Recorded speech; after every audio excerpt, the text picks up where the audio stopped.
បាទសួស្តីអតិថិជនទាំងអស់គ្នាបាទថ្ងៃនេះ iCash ចង់បង្ហាញអំពីដំណើរការនៃការអ៊ុតថាច់ iPad Air 2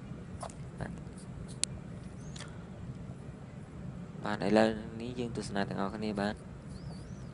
ឥឡូវគាត់កំពុងតែសម្អាតនិងដាក់កញ្ចក់ថាច់ថ្មីចូលបាទ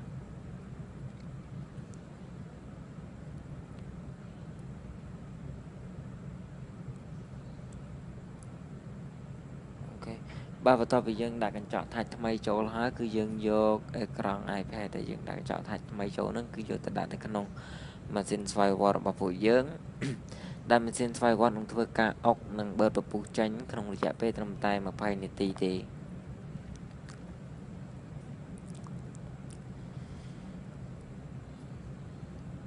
បាទអញ្ចឹងចំពោះអតិថិជនដែលមានបញ្ហាបែកថាច់ iPad Air 2 ឥឡូវនេះគឺអស់កង្វល់ចំពោះបញ្ហានេះហើយបាទគឺអតិថិជនអាចយកមកអ៊ុតថាច់នៅ iCash Service Center បានដោយមិនចាំបាច់បដូរអេក្រង់ចំណាយប្រាក់ច្រើនទេបាទ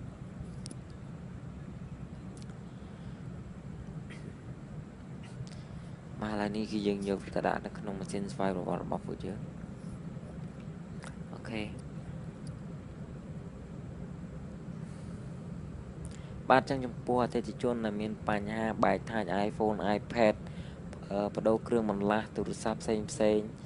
ផ្នែកម៉ាស៊ីនបញ្ហាម៉ាស៊ីនផ្សេងបាទអញ្ចឹងអតិថិជនអាចអញ្ជើញមក iCash Service Center ដោយផ្ទាល់បាទគឺ iCash Service Center មាន2ទីតាំងបាទគឺទីតាំងទី1នៅលើផ្លូវផ្ការរំទឹករំទល់មុខសាសាអូតិចបាទ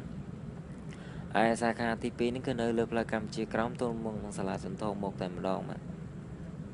បាទឥឡូវយើងកំពុងតែបិទគម្របម៉ាស៊ីនហើយយើងនឹងដំណើរការម៉ាស៊ីនតែម្ដង